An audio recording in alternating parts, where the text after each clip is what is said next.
सरकारमा बस्ने कोही पनि जनता र देशप्रति इमान्दार भएको भए आज देश यो अवस्थामा पुग्ने थिएन। मुलुकभित्रको आन्तरिक समस्यासँगै पार्टीभित्रको चरम व्यतिथिको चुरो कुरो पत्ता लगाउनेछौँ। प्रतिनिधि सभाको निर्वाचनको घोषणा भइसकेपछि अब यो प्रतिनिधि सभाले राष्ट्रिय महत्त्वका विषयमा निर्णय गर्न पाउँदैन, हुँदैन। तर जबरजस्ती गर्नुहुन्छ गर्नुहुन्छ। नेपाली जनता चुप लागेर सहन्छन् सहन्छन्। त्यसो भए यो एउटा अंग्रेजीमा भनाइ छ, if you rape by someone, if you can retaliate it, if you can not enjoy it. तपाईलाई कसैले बलात्कार गर्यो, सक्नुहुन्छ त्यसलाई मार्नुस्, सक्नुहुन्न सेक्सको आनन्द लिएर बस्नुस्। अब त्यही आनन्द लिएर बस्नुहुन्छ होइन भने निर्वाचनको घोषणा भएपछि यत्रो राष्ट्रिय महत्त्वको देशको सम्प्रभुतासँग संलग्न विषय नागरिकताको कुरा गर्न पाइने। मलाई त लाग्छ यो हामीले कृष्णाष्टमी मनाइरहँदाखेरि पनि वास्तवमा भगवानले हामीलाई आशीर्वाद दिँदै हुनुहुन्छ कि श्राप दिँदै हुनुहुन्छ भन्ने लाग्छ। तर प्रचण्डले त भन्नुभयो नि त मैले बाचा पुरा गरेँ भनेर। उहाँले त बाचा पुरा गर्नुभयो नि त। तपाईले नागरिकता दिने बाचा हो त। अनि भारतको बिहारमा मात्रै 13 करोड जनसङ्ख्या छ। त्यहाँबाट बिहा गरेर आएका एकछिनलाई मान्नुस् 5 लाख सबै भारतीय मूलका नारीहरूले यदि राष्ट्रपतिले त्यसमा आफ्नो विवेक स्वविवेक जे प्रयोग गरेर सदनमा फिर्ता पठाउनु भयो होला, त्यो राष्ट्रपति पनि तपाईँ प्रतिनिधि सभा अथवा तपाईँ प्रदेश सभा तपाईँ स्थानीय निकायका नेताहरू अथवा प्रतिनिधिहरू तपाईहरुले चुनेको प्रतिनिधि होइन राष्ट्रपति। राष्ट्रपति महोदय तपाईले भनेको यो कुरा यसै कारणले यो कुरा होइन, तपाईले त संसदमा पुनर्विचारै गर्नु भएन। अनि पुनर्विचारै नगरिकन जस्ताको तस्तै म फिर्ता पठाउँछु भनेपछि अब राष्ट्रपतिको मलाई लाग्छ यो भन्दा ठुलो अपमान उहाँहरूले बनाउनु भएको राष्ट्रपतिको यो भन्दा ठुलो अपमान केही हो। अब त्यो राष्ट्रपतिको कुरालाई तपाईहरुले सम्बोधन गर्नुहुन्न र अपमानित गर्नुहुन्छ भने त्यस्तो राष्ट्रपति किन राख। र मेरो एरो टिभी मार्फत राष्ट्रपतिजीलाई पनि सल्लाह हो, बदनामी सबै तिम्रो गाउने छन् अनेक छ,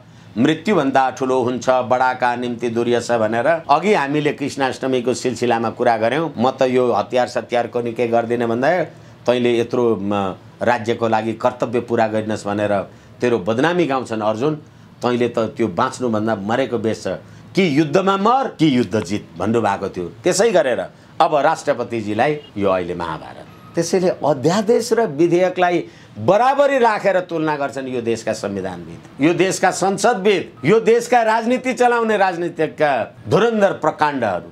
यस्तो अवस्थामा यो राष्ट्रको अपमान हो। प्रतिनिधि सभाको यो गणतन्त्रको अभिन्न अङ्गको रूपमा जुन राष्ट्रपतिलाई लिनुभएको थियो, तपाईले आफ्नो राष्ट्रपतिको शिरहरण यिनै राज्य व्यवस्थाका हिमायती हुँ भन्नेहरूले उनीहरूले बनाएको संविधानको शिरहरण गरेको कुरा हो, राष्ट्रपतिको अपमान गरेको कुरा। जुन एउटा झगडा तपाईँ र मेरो बीचमा झगडा भयो अथवा अहिले पनि त यो नागरिकता विधेयकको पक्ष र विपक्षमा आम नेपाली जनता विभाजित त छन्, त्यो विभाजित भएको अवस्थामा र प्रतिनिधि सभाको निर्वाचन घोषणा भइसकेपछि तपाईले फेरि नेपाली जनताको सम्प्रभु सत्ता सम्पन्न नागरिकताको विधेयक तपाईँ ल्याउन पाउनुहुन्छ?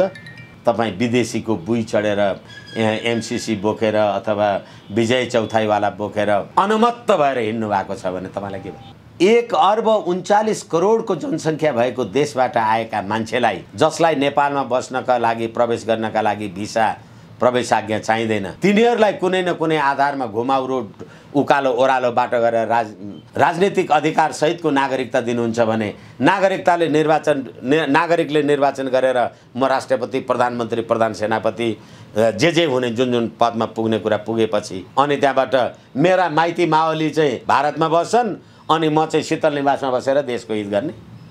किनभने तपाईले जनयुद्ध गर्दाखेरि रुकुम रोल्पामा हाम्रा नेपाली युवाहरूलाई भारत विरुद्ध सुरुङ युद्ध गर्नलाई सुरुङ खना भाइयो भनेर लगायो। नाउँ केमा? कम्युनिजमको नाउँमा, माओ सेतुङको नाउँमा। बस्न कहाँ बस्यौ? दिल्ली 12 बुँदे दिल्ली एसडी मुनिको घरमा। साँच्चै भारतमा बसेर भारत विरुद्धै सुरुङ युद्ध खन्न लगाएको साँचो थियो भने बाबुराम भट्टराई र प्रचण्डलाई भारतले ती मार्दिन्थ्यो कि यहाँ नेता बनाएर पठाउँथ्यो भने? यति सामान्य कुरा नबुझ्ने तपाईँ भारत विरुद्ध सुरुङ युद्ध गर्दै हुनुहुन्छ। तपाईले 52 सालमा शेरबहादुरलाई राखेको ज्ञापन पत्रमा सन् 50 को सन्धि खारेज हुनुपर्छ भनेर लेख्नु भएको छ। तपाईँ 2 चोटि 3 चोटि प्रधानमन्त्री हुनुभयो देशको, सन् 50 को सन्धि के गर्नु? अनि अहिले त्यही सन् 50 को सन्धि अन्तर्गतका मान्छेहरूलाई नागरिकता दिनुपर्छ भन्दै हुनुहुन्छ। बाचा पुरा गर्ने हो, त्यहाँ जे भात खानु भएको थियो, जे पाउ पर्नु भएको थियो त्यो पुरा गर्नु। अब चुनावको सङ्घारमै नागरिकता विधेयक पारित भएको छ। नेपालमा सबैभन्दा बढी जनसङ्ख्या भएको ठाउँ तराई हो, तराईमा बढी निर्वाचन क्षेत्र छन् भनेपछि यसले त प्रत्यक्ष रूपमा होस् वा अप्रत्यक्ष रूपमा त गठबन्धन विशेष रूपमा प्रचण्डलाई पनि त फाइदा पुग्यो नि त। अब त उहाँको त भोट ब्याङ्क त तराई हो नि त, तराईबाट उठ्ने सम्भावना पनि छ। अब तपाईँहरू यो नेतालाई त फाइदा पुग्यो नि त नागरिकता विधेयकले, उहाँहरूले त भोट ल्याएर जित्नुहुन्छ नि त। नेपाल नभए पनि नेपाली हुन्छन्। दार्जिलिङमा कोही छ, सिक्किममा पनि होलान्, त्यहाँ पनि त नेता छन् नि। सम्प्रभु सम्पन्न नेपाल हुने हो भने नेपाललाई चाहिँ नोक्सान भयो। तपाईँ नेपालको नाउँबाट भोट पाएर नेता हुने हो भने तपाईँ नेताको चाहिँ कुरा हो। मलाई यी कुपात्रहरूको नाम लिएर कुरा गर्नै मन लाग्दैन। राष्ट्रियताको रक्षा भयो कि भएन? यसले त दीर्घकालीन असर पार्ने हो। दीर्घकालीन असर मात्रै होइन, मैले तपाईँलाई भनिसकेँ। देशको सम्प्रभुता भनेकै नागरिकता हो। मैले एउटा कुनै भारतीय नारीसँग बिहा गरेँ। मैले के गरेको भने बिहा गरेको, घरबारी हामी लोग्ने स्वास्नी जे हो, तर ऊ दुलै भएर यहाँ मेरो घरमा आउन पाएकी छैन। पहिल्यै राजनीतिक अधिकार सहितको नागरिकता चाहिएको रहेछ भने चाहिँ त्यो बिहा गरेर छ कि राजनीति गरेर छ? सबै अङ्गीकृत उम्मेदवारहरूलाई भोट दिएर पार्लियामेन्टमा पठायो भने त्यो लिपुलेक लिम्पिया धुरा र कालापानीको नक्साको बारेमा सरिता गिरीले के गरेका थिइन्? त्यो 1 लाख सरिता गिरी भयो भने राज्य सत्ता पल्टिँदैन, भनेपछि संसदमै लेन्डुप दोर्जेहरू जन्माउने खेल भइरहेको छ। दोर्जेहरू त यी छँदैछन्। 5 दलीय गठबन्धन भन्नुहोस् कि सामन्त गोयलका कार्यकर्ता भन्नुहोस्, त्यसको औपचारिकता पुरा गर्न लागिरहेका छन् कि। एकछिनलाई मान्नुहोस् न, तपाईँ पनि अहिले यहाँ हामी अन्तर्वार्ताको कुरा गर्नका लागि त पहिले बिहान घरबाट उठ्नु पर्यो होला, मुखसुख धुनु पर्यो होला, अनि मानसिकता चाहिँ हुन्छ होइन म त्यहाँ फल्ना कहाँ अन्तर्वार्ता दिनु छ भन्दा भित्र त धेरै कुरा गर्नु पर्यो नि त। अनि त्यस कारणले गर्दाखेरि तपाईँलाई ती सम्पूर्ण कुरा गर्नुपर्दा यी अहिले लेनदुपहरू त यहाँ देखिँदैछन्। फेरि अर्को कुरा के हो भने मैले सधैँ भन्ने गरेको छु, मासु खाने मान्छेले बाख्रै समाएर टोक्दैन के। मेरो चाहिँ आम नेपाली जनतालाई निवेदन, तपाईँले त्यो बाख्रो किनेर ल्याउनुहुन्छ अनि घाँस खोले आदि इत्यादि के खुवाउनुहुन्छ, बलियो मोटो बनाउनुहुन्छ, अनि काट्नुहुन्छ, अनि टुक्र्याउनुहुन्छ, टुक्रा टुक्रा पार्नुहुन्छ, अनि त्यो 1 भाग मासु तपाईँ लानुहुन्छ, 1 भाग उसले लान्छ। खसी काटेर मासु चाहिँ हुन्छ, मासु जोडेर चाहिँ खसी हुँदैन नि। त्यसैले राष्ट्र पनि सिद्ध्याउनु पर्यो भने त्यसका एक घर परिवार व्यवहार सभ्यता संस्कृति धर्म इतिहास मूल्य मान्यता। पृथ्वीनारायण शाहको शाली किन राल्नु पर्थ्यो? गौतम बुद्ध भगवान बुद्धको देशमा तपाईँलाई स्वागत छ भनेर धर्मनिरपेक्ष लेख्ने, दिल्ली गएर बीजेपी भारतीय जनता पार्टी त संसारमा सबभन्दा ठुलो प्रजातान्त्रिक पार्टीको त 17 करोड क्रियाशील सदस्य रहेछन् हिन्दूवादी पार्टी भनेर आउनु। कहाँ छन् नेपाली जनता? पृथ्वीनारायण शाहको शालिग ढालियो, अब त प्रचण्डको ठाउँ ठाउँमा शालिग बन्ने भयो नि त। अब त र्यापरको पनि बन्ने भयो, महात्मा गान्धीको पनि बन्ने भयो। किनभने म महात्मा गान्धीको नाति नि, यहाँ चाहिँ भोलि चुनाव जितेर राष्ट्रपति भयो भने मैले किन नबनाउने? वरिष्ठ अधिवक्ता तथा राजनीतिक विश्लेषक विष्णु भट्टराईज्यू नमस्कार। हजुर धन्यवाद। अब आज श्रीकृष्ण जन्मोत्सव, भगवान कृष्णको जन्मदिन, श्रीकृष्ण जन्माष्टमीको धार्मिक सांस्कृतिक र दार्शनिक आयाम हुन्छ। श्रीकृष्ण भगवान विष्णुको एक अवतार भनेर पनि हामीले चिन्छौँ र एक असल प्रविधिका साधक र आसुरी प्रविधिका विनाशक पनि भनिन्छ। यो श्रीकृष्ण जन्माष्टमीको बारेमा थोरै बताइदिनुहोस् न सर। धन्यवाद। पहिलो कुरा त म वास्तवमा यो आध्यात्म क्षेत्रको व्यक्ति त होइन, तर पनि हिन्दुत्वमा विश्वास गर्ने, हिन्दू राष्ट्रको मान्यतामा विश्वास राख्ने व्यक्ति भएको कारणले गर्दाखेरि मेरो विश्वास को आधार त मलाई थाहा हुनु पर्यो। अन्धविश्वासमा त हुँदैन। यसै कारणले गर्दाखेरि संसारमा अहिले प्रचलित भएका धर्महरू, इसाई धर्म, मुस्लिम धर्म र हाम्रो हिन्दू धर्म भनेर हामी भन्छौँ, तर वास्तवमा हिन्दू धर्म होइन। यो सनातन हो, यो संस्कृति हो। र अहिले पनि हामीले हेर्यौँ भने संसारका प्रमुख यी 3 धर्म अथवा सम्प्रदाय अथवा यो मान्यता विश्वको पूर्वीय गोलार्धबाटै सुरु भएको पाइन्छ। जस्तो नेपाल हिमवत खण्ड, वेदव्यास ऋषि मुनिहरूको तपस्वी अथवा उहाँहरूको जन्मस्थल, त्यसै गरेर मोहम्मद पैगम्बरको मक्का मदिना, यसै गरेर जेसस क्राइस्टको जेरुसलेम, यी सम्पूर्ण कुराहरू, यी सम्पूर्ण मान्यताहरूका प्रणेता जसलाई हामी भन्छौँ, यिनीहरू पूर्वीय गोलार्धमै किन पैदा भए? यिनीहरू युरोपतिर, अफ्रिकातिर पनि पैदा हुनु नि। यसै कारणले गर्दाखेरि यो मानवको उत्पत्तिसँग सम्बन्धित विषय छ। म तपाईलाई वैज्ञानिकहरूले भन्ने गरेको कथनलाई आधार लिएर निवेदन गर्न सक्दछु। यो पृथ्वी देदीप्यमान दग्ध ज्वाला सूर्यबाट टुक्रिएको एउटा चोइटो हो भनेर भनिन्छ। त सूर्य त सधैँ एकदम दग्ध तातो रातो पिण्ड थियो होला, अनि त्यो बिस्तारै सेलाउँदै गयो आदि इत्यादि जे भन्ने गरिन्छ।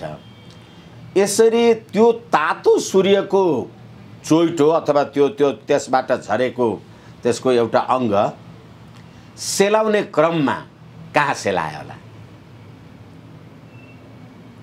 त्यो समुद्रतिर सेलायो कि युरोप अमेरिकातिर सेलायो कि यता हाम्रो पूर्वीय गोलार्ध एसियाको पनि, हिन्द महासागरको पनि, नेपालको पनि हिमालयतिर सेलायो होला? किनभने सबभन्दा पहिले चिसो त कहाँ हुन्छ? उँचो ठाउँमा हुन्छ। संसारको सबैभन्दा अग्लो शिखर त तपाईँकोमा छ नि। जहाँ चिसो सुरु भयो होला त्यहाँ चाहिँ उद्भिद सुरु भयो होला अथवा पानी सुरु भयो होला। जहाँ पानी पैदा भयो होला त्यहाँ उद्भिद पैदा भयो होला। जहाँ उद्भिद पैदा भयो त्यहाँ जलचर भयो होला, जलमा बस्ने प्राणी भयो होला। अनि जब त्यो सुक्दै गयो, जस्तै हेर्नुस् न, कछुवा आफू खोलामा बस्छ, पानीमा बस्छ, तर बालुवामा फुल पार्छ। त्यो बालुवामा पारेको फुललाई पानीमा बसेर कोरल्छ। त्यो कस्तो प्रकृतिको दैवको लीला। अनि त्यसैले जहाँ प्राणी पैदा भयो होला त्यहाँ मान्छे पैदा भयो होला। जहाँ मानिस पैदा भयो त्यहाँ सभ्यता पैदा भयो होला। जहाँ सभ्यता पैदा भयो अनि संस्कार पैदा भयो होला। अनि त्यसैले हामीले के भन्यौं, अथवा हाम्रो मान्यता गीताले के भन्यो भनेदेखि, जन्मने जायते शूद्रो संस्कार द्विज उच्यते, वेद पठेत भवेत विप्र ब्रह्म जानोति ब्राह्मण भनेर हामीले भन्यौं। सबैजना पैदा हुँदाखेरि शूद्र नै हुन्छन्। किनभने पैदा हुनको लागि त स्त्रीलिङ्ग र पुल्लिङ्गको संयोग, र त्यो स्त्रीलिङ्ग हुने पुल्लिङ्ग हुने पनि शरीरको जुन भागमा हुन्छ, संसारका सबै मान्छेको त्यही भागमा हुन्छ। पैदा पनि त्यसरी नै हुन्छ होला। अनि त्यसै कारणले के भन्यो भने, हामीले के भन्यौं भने, संसारमा पैदा हुँदाखेरि सबै शूद्र हुन्छन्। अनि संस्कार द्विज उच्यते, अनि संस्कारले तपाईलाई अर्को चोटि पैदा गर्छ। अब म यदि अमेरिकनको घरमा जन्मेको भए मेरो त्यो संस्कार संस्कृति दुध खाने अथवा बोल्ने भाषा त्यही हुन्छ। अब तपाईँ एउटा पूर्वीय उसमा जन्मिनु भएको भएदेखि त्यस्तै हुन्छ र तपाईँ उता जन्मिँदाखेरि तपाईँको अनुहार गोरो हुने अनि यता हुँदाखेरि अलिकति त्यो त्यो श्याम श्वेत वर्ण जस्तो हुने र यही नै पनि तपाईँ यहाँ यो घरमा पैदा हुनुभयो जुन घरमा सधैँ बिहानै उठेर नुहाई धुवाई गर्ने पूजापाठ गर्ने संस्कार रहेछ त्यो तपाईँको आमा बुवाको भने तपाईँले जन्मिँदा त्यही देख्नुहुन्छ।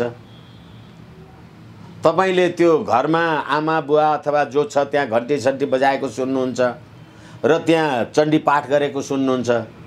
तर म चाहिँ एउटा कुनै कसाईको घरमा जन्मेछु अथवा उसको पेसाले ऊ चाहिँ मासु बेच्ने पसले मान्छेकोमा जन्मेछु भने मैले त सधैँभरि त्यो बिहानै उठ्ने बित्तिकै त्यो बाख्रा काट्नका लागि तताएको पानी देख्छु, आगो फुक्या देख्छु, अनि बाख्रा कराएको प्याँ सुन्छु, अनि त्यो काटेको च्याँ च्याँ सुन्छु, अनि त्यही रगत देख्छु। म त्यही संस्कारमा हुर्किन्छु। अब तपाईँ र मेरो संस्कार हेर्नुहोस्, अब त्यो तपाईँले बनाएको होइन, मैले बनाएको होइन, जन्मिँदा पैदा नि त्यही भयो। अनि संस्कार द्विजो उच्यते। अब संस्कारले तपाईँलाई दोस्रो चोटि जन्मायो। वेद पठेत भवेत् विप्र। वेद भनेको बोध ज्ञान। तपाईँ जब पढ्नु लेख्नु अध्ययन गर्नुहुन्छ, अब हालाकि यो अलिकति अप्रिय पनि लाग्न सक्छ, म यत्रो जान्ने बुझ्ने भएर 2-4 पैसा कमाएर सेप दराज आदि इत्यादि जे राखेर गरिराखेको हुन्छु, म यत्रो जान्ने मान्छे। तर मेरो घरमा चोर्न आउने मान्छेले त त्योभन्दा धेरै जाने हुन्छ नि। ताला कसरी फुटाल्नुपर्छ, घरमा कसरी भित्र छिर्नुपर्छ, त्यसलाई कति ज्ञान होला। क्रिया चोर्ने होला तर त्यो ज्ञान हेर्नुहोस् त। र चोरले यसरी चोर्छ भन्ने कुरा तपाईँले थाहा नपाइकन पुलिसले त चोरलाई समाउन सक्दैन। संस्कार द्विजो उच्च वेद पठेत भवेत् ब्रह्म जानोति ब्राह्मण। अब ब्राह्मण भनेको बाहुन टपरे यो टुपीले पालेको यो टुपी काटेको। बाबा तपाईँ मान्छे स्वतः हुनुहुन्छ। तपाईँ कामीकै घरमा जन्मिनु भयो, लिम्बूकै घरमा जन्मिनु भयो, भोटेकै घरमा, तपाईँ पनि टुपी पाल्नुहोस् न। तपाईँको टाउका कपाल आएकै छ, कसले रोक्या छ? तपाईँ पनि दाढी पाल्नुहोस् अथवा तपाईँ पनि धोती लगाउनुहोस्। यसै कारणले वेद ब्रह्म जानोति ब्राह्मण। तपाईँलाई पढ्न र ज्ञानी हुनका लागि हाम्रो संस्कारले, यो गीताले, धर्मले, हिन्दू र दर्शनले हरेक मानिसलाई तिमी ब्रह्म हो भने। तिमी जब पढ्छौ लेख्छौ जान्दछौ।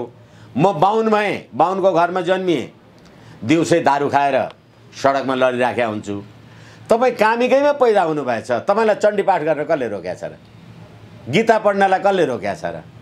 महाभारत पढ्नलाई कसले रोक्या छ र? अनि तपाईँ चाहिँ दार्शनिक आदर्शका कुरा गर्नुहुन्छ भने तपाईँ बाहुन कि म बाहुन?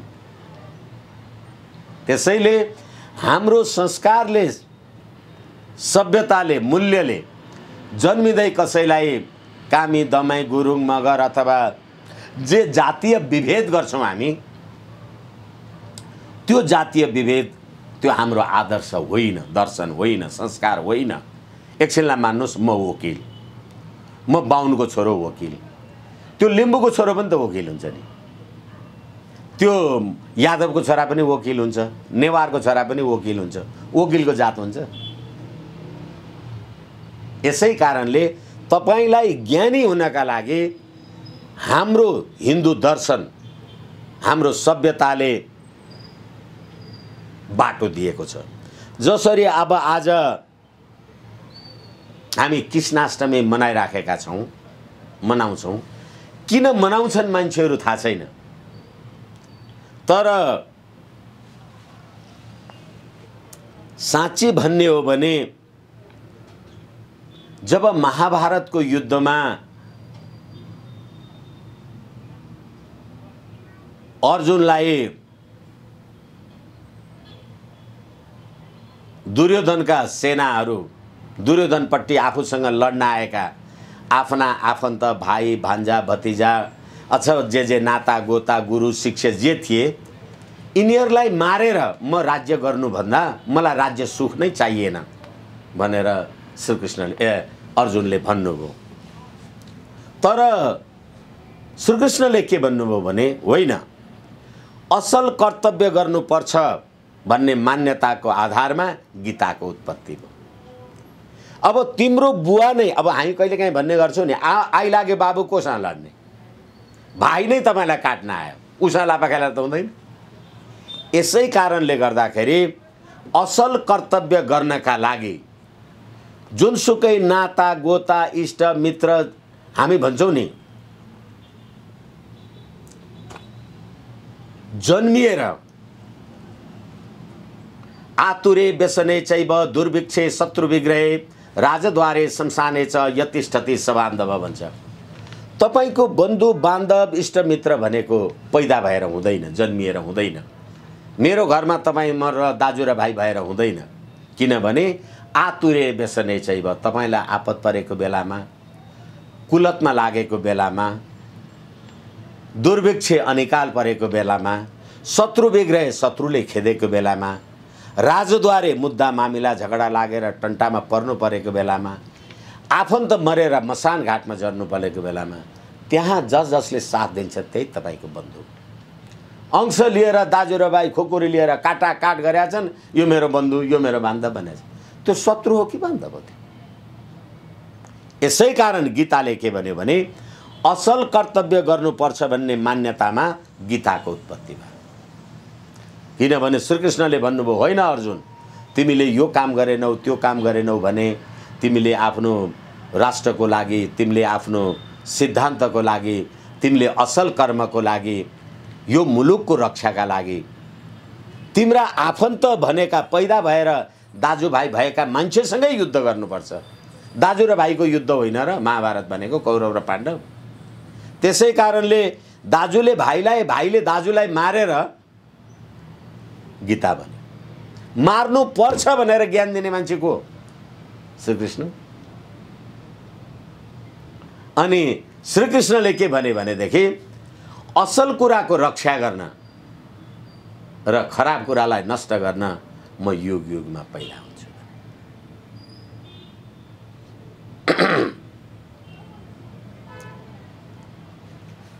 अनि त्यो महाभारतको विभीषिकाबाट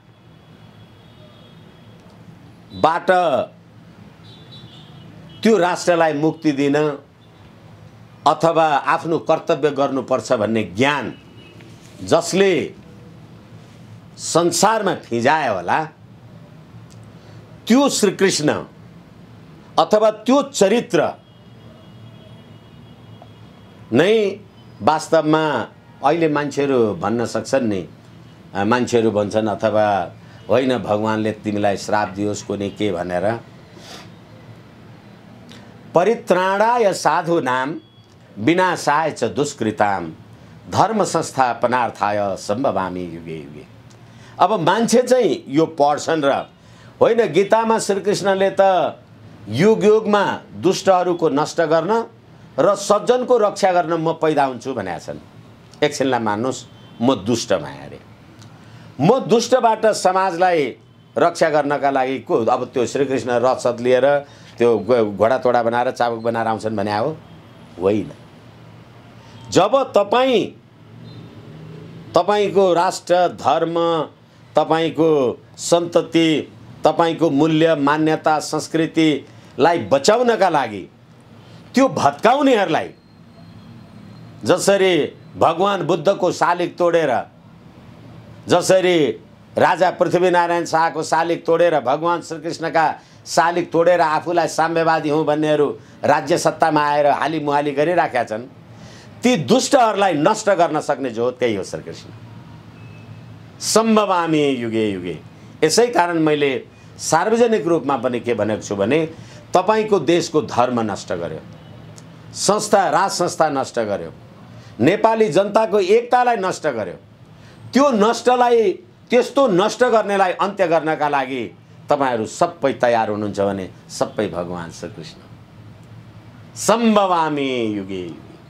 युग युगमा दुष्टहरूलाई नष्ट गर्न जो पैदा हुन्छ त्यो सबै श्रीकृष्ण मैले बुझेको।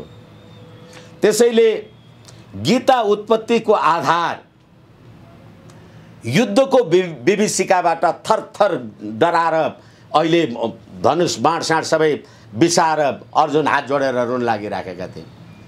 त्यत्रो युद्धको विभीषिकाबाट थरथर कामेर भाग्न लागेको अर्जुनलाई हातमा एउटा अस्त्र शस्त्र नलिकन भगवान श्रीकृष्णले अर्जुन मार्फत त्यत्रो महाभारतको युद्ध जिते। युद्ध जित्नलाई हतियार चाहिँदो रहेछ। श्रीकृष्णसँग त हतियार छैन, त खुकुरी छैन, बाँड छैन, छैन के छैन, के हो त्यो? यो गीता के पढ्छन् मान्छे मलाई थाहा छैन।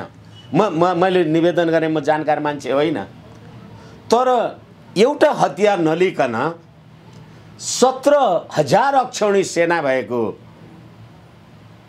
दुर्योधनको सेनालाई श्रीकृष्णले कसरी पराजित गरे? अनि श्रीकृष्णको सारथीमा युद्धमा जित्न त जिते, श्रीकृष्ण त हस्तिनापुरको राजा त भएनन् नि। फेरि के भन्या भन्नुहोस् त? यो म त्यत्रो युद्ध जितेँ, म किन राजा नहुने? किनभने त्यसैले हामीले भन्यौँ, कति बोल्ने पीडा लाग्छ शेषमानजी, नेमुनिद्वारा पालित नेपाल भने। त्यतिखेर ऋषि मुनिहरूले नेपाल चलाउँथे। अहिले पनि म हिन्दुत्वमा विश्वास राख्छु। मैले गुरु पण्डितजीहरूकोमा जाँदाखेरि पनि भनेको छु, हामीले हिन्दू राष्ट्र नेपाल भनेको भोलि यो हिन्दू राष्ट्रै भयो भने पनि पशुपतिनाथमा घन्टी बजाउन म जाने र बालगोपालाचार्यजी तिमी चाहिँ नारायणीटीमा आएर सिंहदरबारमा आएर राज गर्ने भने होइन। तिमी चाहिँ पशुपतिमै घन्टी बजाउने, म चाहिँ सिंहदरबार जाने भने हो भने। त्यसै कारण त्यतिखेर नेमुनिहरूले पनि शासन त चलाउँथे, राजा भएनन्। तर शासन चलाउँथे, यसको मतलब शासन सिद्धान्त, अनुशासन, नीति, पद्धति र प्रणाली चलाउँथे। यसै कारणले गर्दाखेरि गीताको सार मैले बुझेसम्म यदि हामीले लिने हो भनेदेखि दुष्टहरूबाट सज्जनहरूको रक्षा गर्नु र असल क्रिया गर्नका लागि जतिसुकै खराब काम गर्नका लागि पनि तयार हुनु भनेर। अनि त्यसैले भगवान श्रीकृष्णले अथवा यो गीता चाहिँ हाम्रो वेदव्यासले रचे। हालाकि यो गीता त श्लोक थिएन, अर्जुन र श्रीकृष्णको बीचमा संवाद त थियो नि। त्यसलाई यत्रो 700 श्लोकमा लिपिबद्ध गरे वेदव्यास ऋषि, तपस्वी, महर्षि। तिनीहरू कहाँ थिए? संसारको पूर्वीय गोलार्धमा थिए। अनि ज्ञान कहाँबाट प्राप्त भयो? आज हेर्नुहोस् त, इस्कोन, हरे कृष्ण हरे राम हरे कृष्ण युरोप अमेरिका भरि। फेरि तपाईँ हेर्नु होला, त्यो हरे कृष्ण हरे राम भनेर इस्कोनमा गीत गाउनेहरूले अथवा त्यो भजन कीर्तन गर्नेहरूले केटा मान्छेहरूले किन प्यान्ट सर्ट लाउँदैन? धोती कुर्ता नै लगाएको हुन्छ। केटी मान्छेहरू किन अरू लाउँदैनन्? तिनीहरू पनि साडी चोलो नै लगाएको हुन्छ। संस्कृति टुपी पाल्या छ। अनि यहाँ चाहिँ कस्तुरी मृगको सुगन्ध बहने कैलाश मेरो घर, भागी हिँड्छु म ता मनुष्यहरूका दुर्गन्ध देखि पर। तपाईँ आफ्नो देश, यो साम्राज्य, यो नेपाल, यो राष्ट्र, यो दैविक र वैदिक ऋषिमुनिहरूको तपस्थल, त्यसलाई तपाईँ अब एमसीसी र एसएसबी ल्याएर अनि क्रिस्चियनिटीको प्रचार र प्रसारमा होली वाइन बाँड्नुहुन्छ। अनि तिमीलाई भगवान पशुपतिनाथले आशीर्वाद दिनुपर्छ। त्यसो भए हाम्रो धर्म, संस्कार, संस्कृति बिस्तारै मासिँदै गएको हो भन्ने? बिस्तारै मासिँदै गएको होइन, हामीले जानेनौँ। तपाईसँग अर्बौंको हिरा थियो, तपाईँले त्यसलाई कौडीको भाउमा बेचिदिनु भयो। मैले चिनेको थिएँ, मैले किने।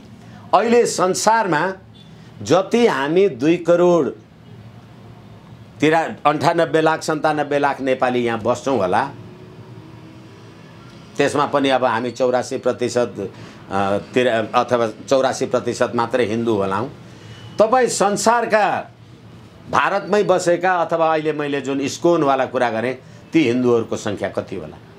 तिनीहरू नजानेरै त्यो हिन्दू भएका हुन्। बुद्धि नभएरै हो, पैसा नभएरै हो।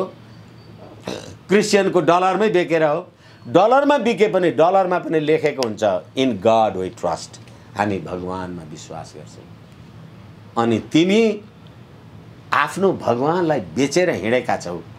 तर त्यसको ज्ञान आज संसारमा सबैभन्दा पढिने ग्रन्थ, सबैभन्दा बढी छापिएको ग्रन्थ गीता हो। हाम्रो गीताको 11औं अध्यायमा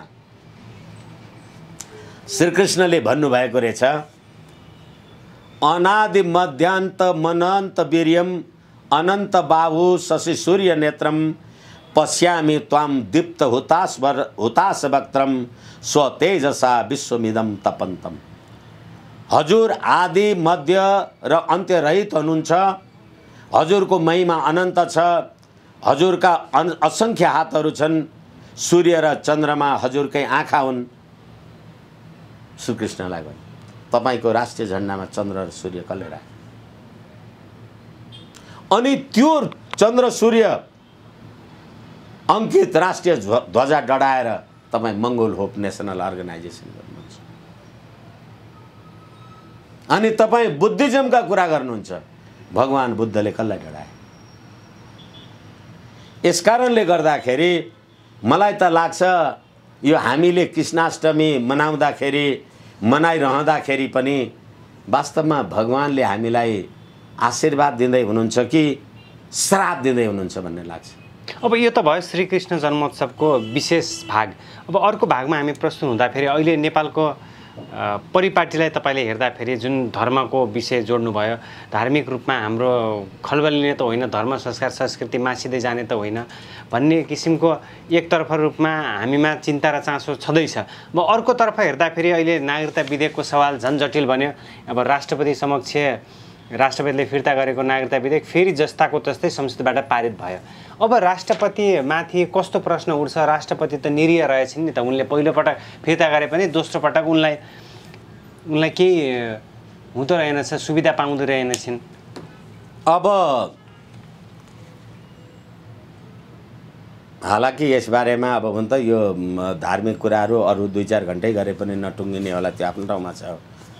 अहिले जुन जस्ताको तस्तै यो फिर्ता पठाइयो राष्ट्रपतिजीकोमा भन्ने कुरा आएको छ।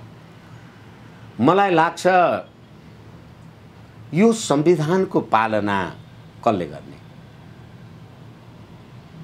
अब धेरैचोटि भनेको छ सधैँ नबनौँ भन्यो, भन्नै पर्छ। म त यो राज्य प्रणालीको विरोधी नै हुँ। तर तपाईहरू जो यो संविधानको रक्षक हौं भन्नुहुन्छ, यो संविधानको धारा 113 को 4 राष्ट्रपतिले कुनै विधेयक सन्देश सहित फिर्ता गरेमा त्यस्तो विधेयकमाथि दुवै सदनले पुनर्विचार गरी त्यस्तो विधेयक प्रस्तुत रूपमा वा संशोधन सहित पारित गरी पुनः पेश गरेमा त्यसरी पेश भएको 15 दिनभित्र राष्ट्रपतिले प्रमाणीकरण गर्नेछ भनेपछि दुवै सदनले पुनर्विचार गरी। तपाईले पुनर्विचार गर्नुभयो। तपाईले पहिल्यै तपाई पूर्वाग्रही हुनुहुन्थ्यो, म जस्ताको तस्तै फिर्ता पठाउँछु।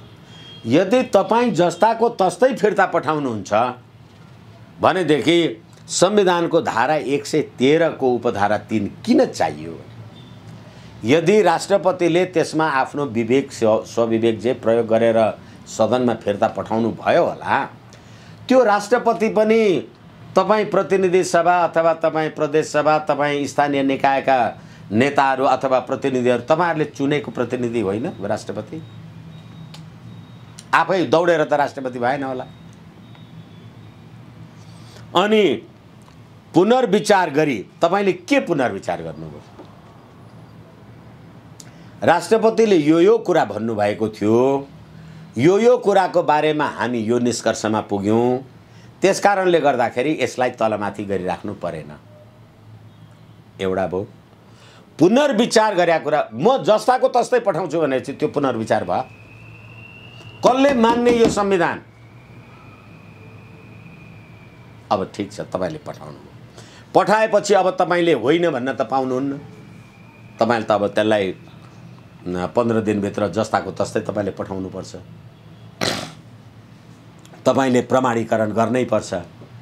भनेदेखि अब तपाईँ राष्ट्रपति, तपाईलाई संविधानको धारा 61 ले दिएको अधिकार, योभन्दा अगाडि पनि मैले तपाईँहरूसँग कुरा गरेँ भन्ने मलाई लाग्छ।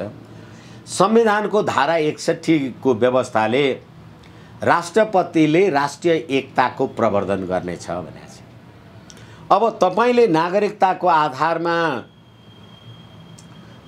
यो नागरिकताको ऐतिहासिक पृष्ठभूमिलाई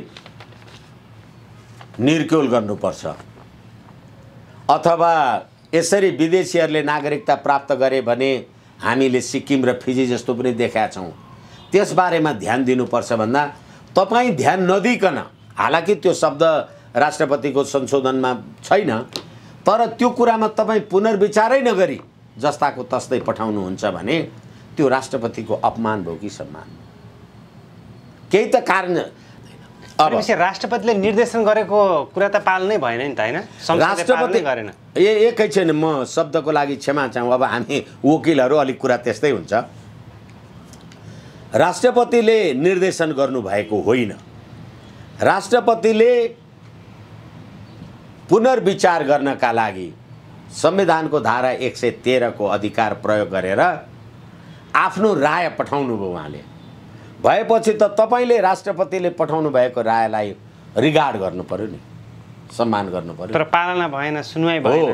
पालना भएन, अपमान भयो नि त राष्ट्रपतिको। एकैछिन, पालना भएन, राष्ट्रपतिको पालना भयो भन्दा पनि यो संविधानको पालना भयो कि भएन? अझ म तपाईलाई भनौँ, यो राष्ट्रपति जुन तपाईहरूले बनाउनु भएको छ, अब जस्ताको तस्तै उहाँहरूले फिर्ता ल्याउनु भयो भने हिजो तपाईँले ठिक हुँदैन भनेर लेखिसक्नु भयो, अब आज त्यसैलाई ठिक लेख्नुभयो भने तपाईँ मृत्यु तुल्य भएन? यो अपमान सहेर बस्नुहुन्छ तपाईँ। र तपाईँको देशको संसदले तपाईँ राष्ट्रपतिलाई सम्मान गर्न सक्दैन, बरु डोनाल्ड लूलाई सम्मान गर्छ, विजय चौथाईवालालाई सम्मान गर्छ, सामन्त गोयललाई सम्मान गर्छ। तपाईले राष्ट्रपतिको कुरालाई हामी संसदले सम्बोधन गरेको छ र सम्बोधन गरेर यति कुरा हामीले प्रस्तुत गर्यौं भनेको भए के हुन्थ्यो? के हुन्थ्यो? फेरि मैले, हालाकि अब उहाँहरूको कुरा हो, के गर्नुहुन्छ मलाई थाहा छैन, यो नचाहिँदो फाल्तु बजारिया हल्ला पनि हुन सक्छ। राष्ट्रपति विद्यादेवीजीलाई नेकपा एमाले काठमाडौँको 1 नम्बर क्षेत्रबाट निर्वाचन लड्नका लागि तयार हुनुस् पनि भनेको छ रे भनेर यहाँ बजार हल्ला आइरहेछन्। देशको त्यत्रो सम्मानित राष्ट्रपति भएको मान्छेलाई एउटा कुनै पार्टीले पदमा रहँदै यस प्रकारको गतिविधि गरिन्छ भने त्यसले पनि राष्ट्रपतिको अपमान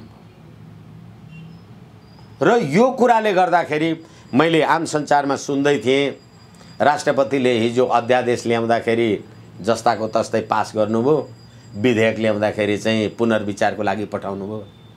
तपाईले संविधानमै त्यो व्यवस्था गर्नुभएको छ। अध्यादेश सरकारले ल्याउँछ, विधेयक संसदले ल्याउँछ। विधेयक राष्ट्रपतिले प्रमाणित गरिसकेपछि आजीवन कानुन बन्छ। अध्यादेश राष्ट्रपतिले प्रमाणित गरेको मितिले 60 दिनभित्र कानुन बनाएन भने स्वतः खारेज हुन्छ। अध्यादेश अहिलेको भरे फिर्ता गर्न सकिन्छ। म यो राष्ट्रपतीय प्रणालीको मान्छे होइन, तर तपाईले हेड अफ द स्टेट जो संसदको प्रतिनिधि सभाको यो गणतन्त्रको अभिन्न अङ्गको रूपमा जुन राष्ट्रपतिलाई लिनुभएको थियो, तपाईले आफ्नो राष्ट्रपतिको चिरहरण गर्नु। राष्ट्रपति त रबर स्ट्याम्प जस्तै हुनुभयो नि त हैन? एकैछिन, रबर स्ट्याम्प पनि भएन। म रबर स्ट्याम्प, रबर हिँड्छ, रबर बोल्छ, अनि म रबर हो भने रबरले रबरमा छाप लाउँछ भने। त्यसैले मैले भने तपाईँ एउटा मानिस हुनुहुन्छ, तपाईँलाई भोक लाग्छ, खाना खुवाइन्छ, तर मानिस जस्तै शालिग पनि बनाइन्छ। शालिगलाई त बिहान बेलुका भात त खुवाइँदैन नि, त्यो मान्छे हो। यसै कारणले गर्दाखेरि तपाईँले राष्ट्रपतिलाई जे रबर स्ट्याम्प भन्नुभएको छ, रबर स्ट्याम्प किन चाहियो? संविधानले, राष्ट्रपतिले यो संविधानको पालन र संरक्षण गर्छ भनेको छ। त्यो के रबर स्ट्याम्पले कुनै कुराको पालन र संरक्षण गर्छ? पालन र संरक्षण गर्नलाई त क्रियाशीलै हुनु पर्यो। यस कारणले गर्दाखेरि मैले तेह्र्याएर भने यो राज्य व्यवस्थाको, यिनै राज्य व्यवस्थाका हिमायती हुँ भन्नेहरूले उनीहरूले बनाएको संविधानको शिरहरण गरेको कुरा हो, राष्ट्रपतिको अपमान गरेको कुरा। भनेपछि अबको बाटो के त? यो नागरिकताको विषय हाललाई सुल्झिएको हो, हाललाई सल्टिएको हो। अब नेपाली जनताको विचारको उसमा छ। तपाईलाई सिद्धान्त चाहिएन, कानुन चाहिएन, नीति नियम चाहिएन। तपाईँ विदेशीको बुई चढेर एमसीसी बोकेर अथवा विजय चौथाईवाला बोकेर अनुमत्त भएर हिँड्नु भएको छ भने तपाईँलाई के भयो? भनेपछि नेपालको संसदमा त जम्मै राष्ट्रको हितमा कामै हुँदो रहेनछ, राष्ट्रघात हुन्छ भनेर टिका टिप्पणी भइरहेछ। एमसीसी पारित भयो यही संसदमा, नागरिकता विधेयक पारित भयो यही संसदमा। हिजो इतिहासलाई दोहोऱ्याउँदाखेरि कालापानीको विषय ताजै छ। यो सबलाई हेर्दाखेरि नेपालमा संसदीय प्रणाली त अब फेल खायो, जनताको माझ त यो त रुष्ट हुने विषय बन्यो नि त संसदीय प्रणाली। नेपालमा विदेशी शक्तिको निर्णायकत्व जो 12 बुँदे समझदारी नै विदेशमा गरियो र त्यसैको आधारमा राज्य चलेपछि तपाईले बनाउनु भएको मार्गचित्रमा मैले मेरो घर चलाएपछि मेरो घरमा मेरो निर्णायकत्व चल्छ कि तपाईको चल्छ? यो छलफल गरिराख्ने विषय होइन। भनेपछि 12 बुँदे प्रणालीले ल्याएको व्यवस्था हो यो। 12 बुँदे समझदारी प्रणाली होइन, 12 बुँदे समझदारी कहाँ गएर गर्नुभयो? विदेशी भूमिमा, विदेशीको इसारामा, विदेशीको निशानामा। र के गर्नुभयो? विदेशीकोमा सही गरेर देशको राष्ट्रिय धर्म समाप्त गर्नुभयो, देशको राष्ट्रिय एकता विखण्डित गर्नुभयो, राष्ट्र निर्माताहरूका शालिग फुटार लडाउनुभयो, राष्ट्रिय पोसाक डढाउनुभयो, राष्ट्रिय झण्डा डढाउनुभयो, राष्ट्रिय जनावर गाई काटेर खान पाउनुपर्छ भन्नुभयो। के बाँकी छ र तपाईँ नेपालको कुरा गर्दै हुनुहुन्छ? त्यसो भए कुन मोडमा छौँ हामी यति बेला? अब नागरिकता विधेयक पारित भयो, अब सिक्किम घोषणा हुने मोडमा। के आधारमा भन्दै हुनुहुन्छ तपाईँ? किनभनेदेखि अहिले प्रतिनिधि सभामा नागरिकता विधेयक पारित हुनु भनेको त्यो सिक्किमको बाटोमा हामी जानु हो त? यो भन्दा सिक्किमीकरण हुने अर्को बाटै हुन सक्दैन। किनभने तपाईले, हामीले धेरैचोटि कुरा गरिसकेका छौँ। अब यो जुन डरलाग्दो सिनारियो तपाईले देखाउनु भयो, यो बाटो उम्किने अब उपाय छैन? हामी उम्किने हरेक उपाय छ। नेपाली जनता निर्वाचनमा भागै नल्याउन सिद्धि हो।